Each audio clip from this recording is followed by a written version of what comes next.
This is a Founding Media podcast.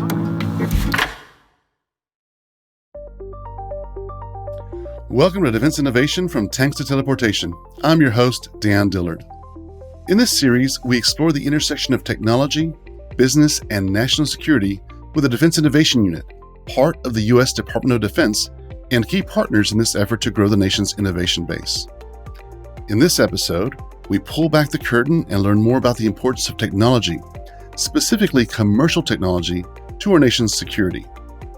We're joined by Zach Walker, the DIU Texas lead, and Rachel Kolesnikov-Lindsey, a program manager and director of organizational development for DIU. We'll learn more about why leveraging commercial technology is important for the Department of Defense and how DIU coordinates with private companies to acquire the newest technology. Here are Zach and Rachel to explain more. Zach and Rachel, thank you for being on the show.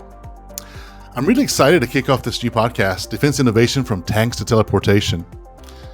Zach and I have been chatting about this for the last few weeks now and just found it fascinating to take a peek into how the Department of Defense works and, more importantly, how Main Street gets to work with the DoD, both on innovation, technology, and speed.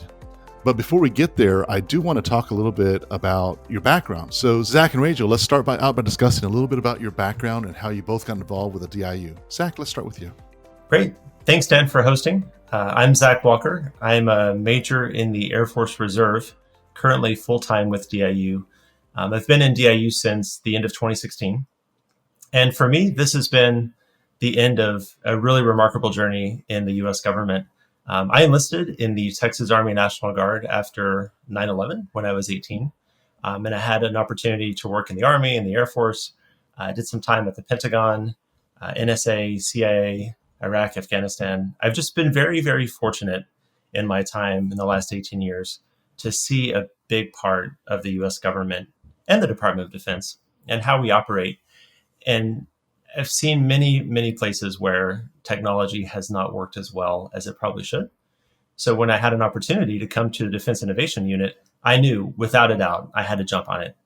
And it was, for me, an opportunity to try to fix some of the things I had seen over my career. And it's been a tremendously rewarding experience so far. Very cool. Thank you. Rachel? Hi, Dan. Thank you so much for having us today. I really appreciate it. My name is Rachel Kolesnikov-Lindsey. I am active duty U.S. Air Force. I'm currently a major, and I have been at the Defense Innovation Unit since October of 2017. I actually had two Air Force parents, which is a lot of what inspired me to do ROTC while I was in university at MIT. I did material science and engineering for my undergrad and then my master's before going into active duty. And it was a very different career path than the majority of my friends from college that all went into the tech sector or to these startups or even founding their own startups directly out of college, which was so different than where I went, which was the Air Force Research Labs to do basic level research for the government. After that job, I was stationed in Madrid, Spain, which was fantastic. And then I went to Los Angeles Air Force Base, where I had the good fortune to work in rocket launch and sending up Atlas V rockets for 3 years, which to me touches on one of my favorite parts about the Air Force, that they continue to give me these jobs that I feel like I am dramatically underqualified for, but then they give me the right resources and tools to be able to learn the skills that I need to really excel in the job that I'm in. And so as my time was coming to a close at Los Angeles Air Force Base, I learned about the Defense Innovation Unit up outside San Francisco and was immediately drawn to the mission that it was pairing the Department of Defense with these small companies, these startups, and these technology firms that the Department of Defense had never done business with before. And so having so many friends that had been in that industry, I was so drawn to being there, even if it was on the other side of it. And it has been so interesting to see things from the government customer side of view and be able to work with very similar technologies. That's so cool. I love hearing the backgrounds of different guests and the paths that they've taken. I just think it's completely fascinating. I do want to jump into the Department of Defense, just for the audience purposes to understand a little bit more. I imagine that when people hear those words, it means different things to different people. Like it's such a huge organization. My imagination always goes to Hollywood and the picture of the Pentagon, all this Hollywood programming that we've had. But I know it's much more than that. Since you both have worked with the Department of Defense, can you give us potentially your viewpoint on what the DoD is?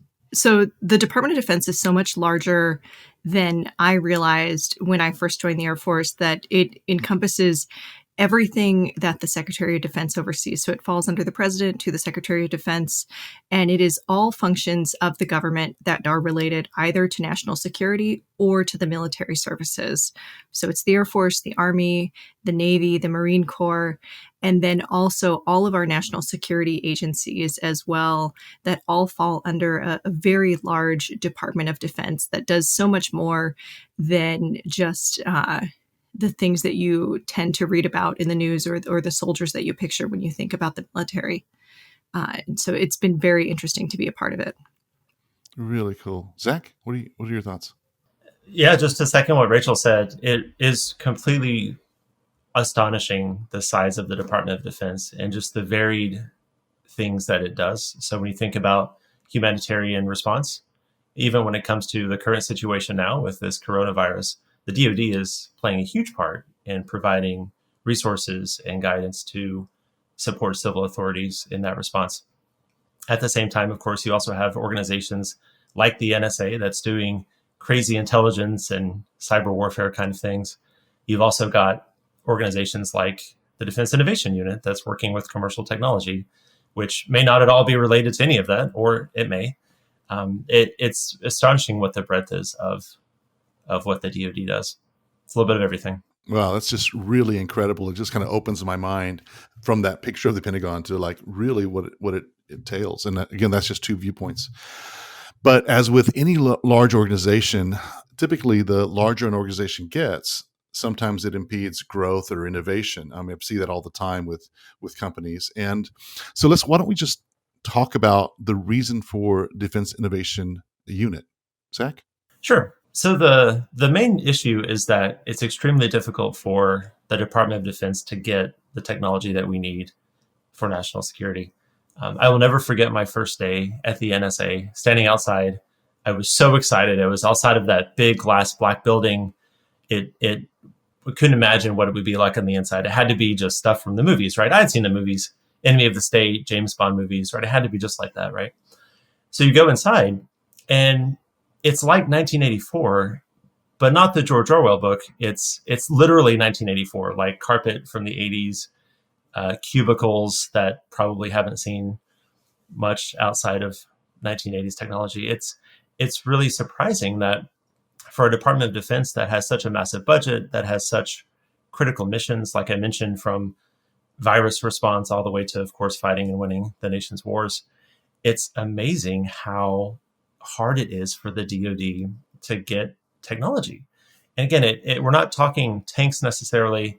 We may be talking teleportation, of course, if that's out there, but things as simple as email. And this recent crisis really hit home for a lot of people, how hard it is to use technology that is custom made. Again, the DoD is known as what's called a monopsony, where you have a single buyer. And in no situation do you get a good deal if you have a single buyer for something. And so the Defense Innovation Unit and other organizations like it were born to try to cross that gap, to bring in commercial technology that is better than what the DoD has. And we're not talking a little bit better, but we're talking like orders of magnitude better for much, much better prices, much better terms, and really just bring us up to a level that probably all of our listeners would expect DoD is playing on. But in reality, for many, many reasons that we can get into later, we just aren't. Rachel, what about you? I couldn't agree more with what Zach said. It really is true that the government used to have everything procured for them personally, and they used to be the only buyers of a lot of technology. And now we just are realizing that the DoD does not need to build bespoke technology for each and every one of our needs. We'll always have a need for things where we are the monopsony and we are the only customer, things like aircraft carriers, certain types of helicopters, things like that. But in a lot of technology areas, there are commercial companies out there that are building technology that could absolutely fulfill DoD needs in exactly the form factor that it's already in, or something very close to it. And that's where the Defense Innovation Unit comes in, to be able to really do that pairing of recognizing where commercial technology is available that can fulfill a DoD need for an upgrade or for a new technology altogether. I had never thought of it that way, but it puts it into perspective for me. Since it works that way, obviously, it's in all our best interest then to find solutions for national security quickly in this ever-evolving world and dynamic. So that brings me to the next question. What does DIU look like location-wise, who works there, et cetera? Sure. So the Defense Innovation Unit was stood up just over 4 years ago, going on 5 years actually, and we have 4 different locations: Silicon Valley, where I'm located; Austin, Texas, where Zach is; Boston; and also the Pentagon office. We focus on 5 different portfolio areas, which are artificial intelligence, autonomy, cyber, human systems, and space. The only one there that may not be directly clear is human systems, and that's everything that makes the experience better for the warfighter, whether that is medical technology, smaller battery packs for them to be able to transport things more easily, and anything else under the sun that you can think of. Within those 5 different portfolio areas, we also have teams that are engaged directly on the defense side to be able to scout across all services, all military services, and all agencies to really understand what those needs are. And then a commercial engagement team that looks at what commercial technology is available across each of those spectrum. And not only are they involved with companies, they're also involved directly with venture capital firms to understand where they're investing currently, where they see the trends going, and understand the market analysis that's already taking place on the private side of the house. Got it. Zach? So the real magic about DIU is when you walk into an office, it does not look at all like a military organization. People are not in uniform. We're in locations that people would want to be. So, of course, Rachel's office is in the heart of Silicon Valley. My office works in downtown Austin in Startup Accelerator.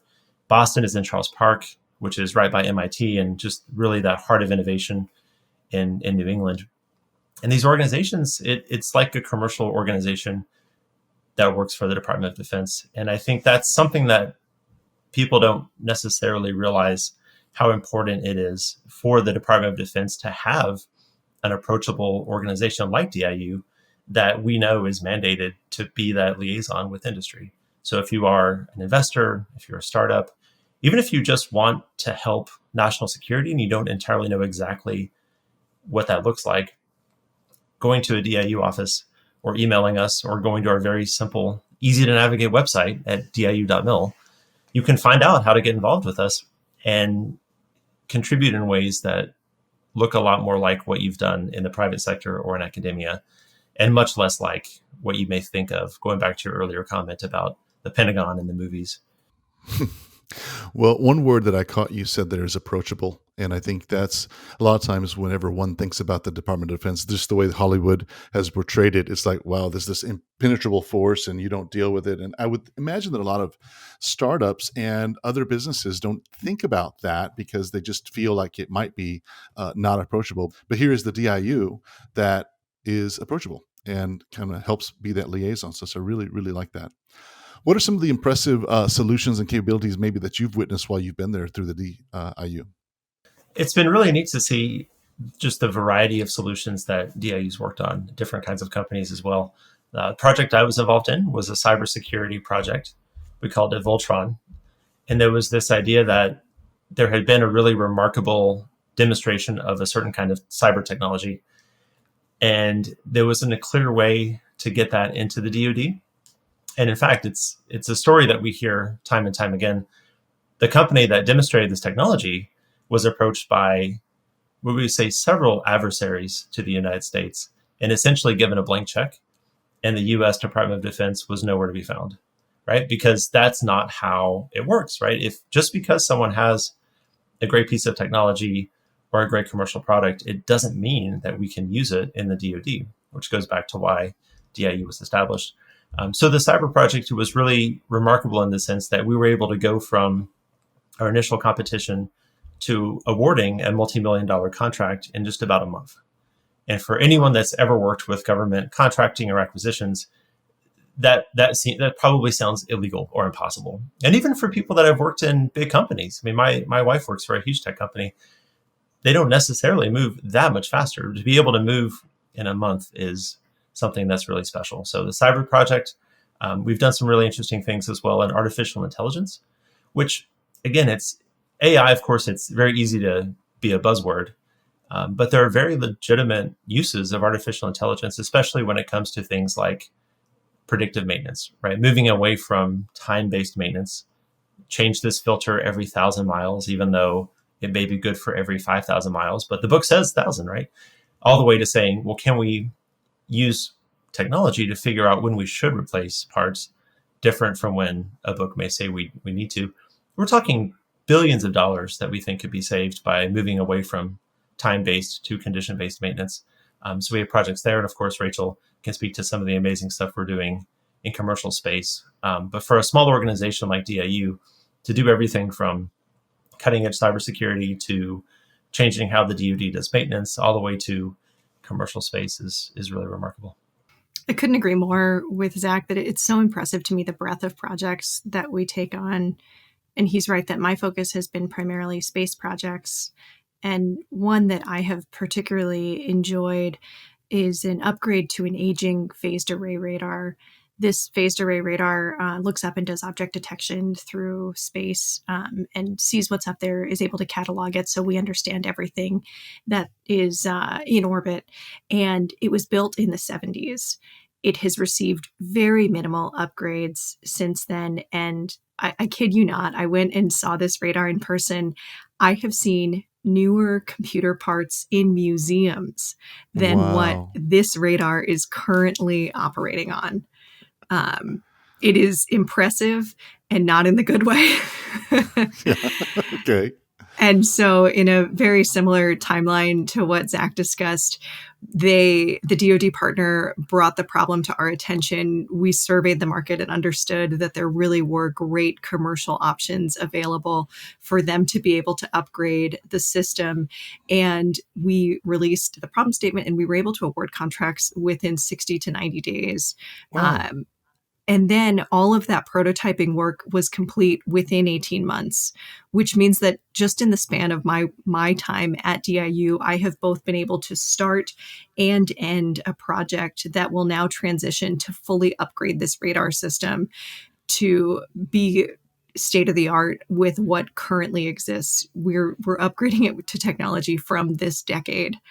And I was struck by another story that I saw recently about the COBOL software that is still the underwriting software for all the unemployment websites across the nation. Yes. And that's why they have all been crashing, because this software was never designed to be able to manage the magnitude. And it's so difficult to upgrade because COBOL, much like the code that was used to write the software for the radar system that I worked with, went extinct around the time that I learned to read chapter books in the early 90s. And so with that, of course, there are very few people around that still know how to code, and better yet, to fix code written in that language. And that's why it's so important that we modernize these systems so they can continue to serve us well. So it sounds like what you've been saying is you're more like a matchmaker. DIU is more like a matchmaker between the DoD and companies that are out there and technologies that are out there. Is it equally as important for as large as the Department of Defense is to know about the DIU as it is perhaps companies that are out there? Zach? Absolutely. And I would say that's really a big focus of ours. So for us, we solve problems more so than work with solutions, right? And it's a subtle nuance, but it's critically important. We really want to make sure that we're solving the right problem, right? I have this kind of a joke, but it's happened, so it's not much of a joke, of generals that say that they need artificial intelligence, right? To which the response is, okay, well, what is the problem that you're trying to solve? Is if you apply artificial intelligence to something that isn't really a problem, you're not going to solve that problem. And I know it sounds kind of silly when I explain it, but when you think about that in a lot of different ways, just having commercial technology is only part of the problem. You actually have to have you have to have a problem to solve, and you have to have a responsible, structured approach to solve that problem. And that's where DIU comes in. And that's where working with Department of Defense partners is so important, to make sure that we do understand the problem that can be solved. In many ways, providing translation services, because again, as Rachel was saying, if people are used to working with a radar built in the 70s, they probably haven't been exposed to like DevOps pipelines, right? Or anything that has been around in the last 10 or 20 years. And that's what's so important for DIU to have folks like myself that come from the department. We have many people that come directly from industry that understand the terminology, they understand how it all comes together. So then when we work with DoD partners, we help them understand, yes, you have a problem that can be solved. It is something that can transition into what is called programs of record. Basically, think about that as, we don't want to just do a prototype, as Rachel was saying. We don't want to just show that this radar can do something really cool. We want to make sure that in 10 years, it's still doing that, right? And that's also a very difficult challenge in the Department of Defense. So we solve a problem, we make sure it transitions.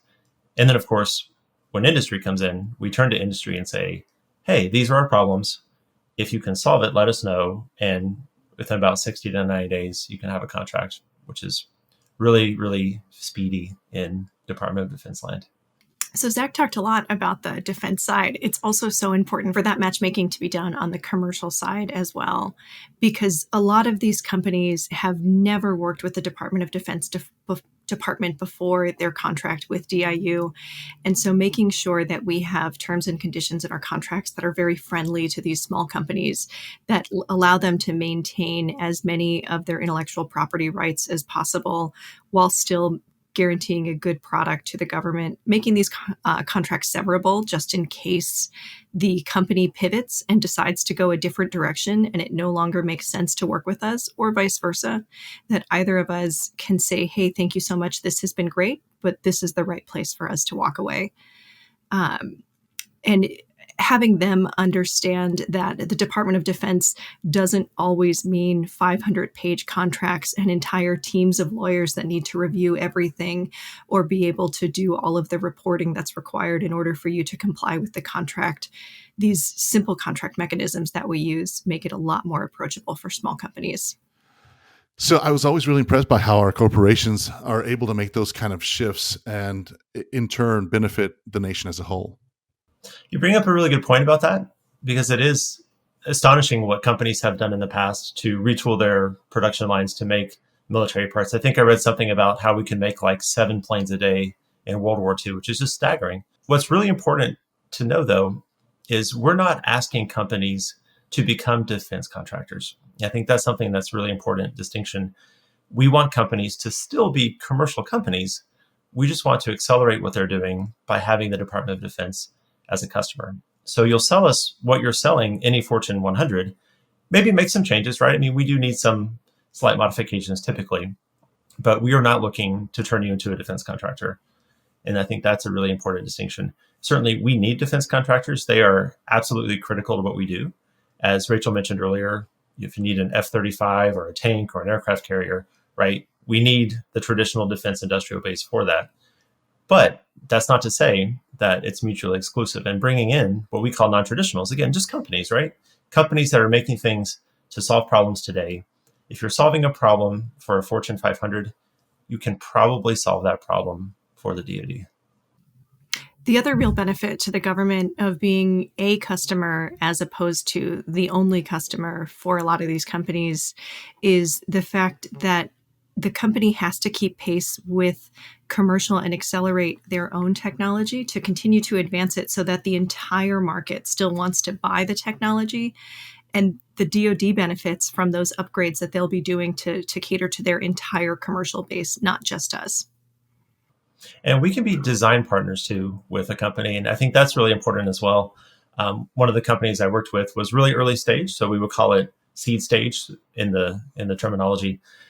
Because they worked with us, it meant that we could get their technology into the hands of people at Cyber Command, in the Air Force, in the Army, and actually using it every day and providing amazing feedback. In fact, the highest ranking civilian at US Cyber Command said that the technology that this company had was one of the most important things our nation is doing. And for a seed stage company to have that kind of traction in the DoD, to have that kind of design partner who can then tell them, well, yeah, do this, do that. We don't like this. We don't like that. When they were raising what was called a Series A round, right?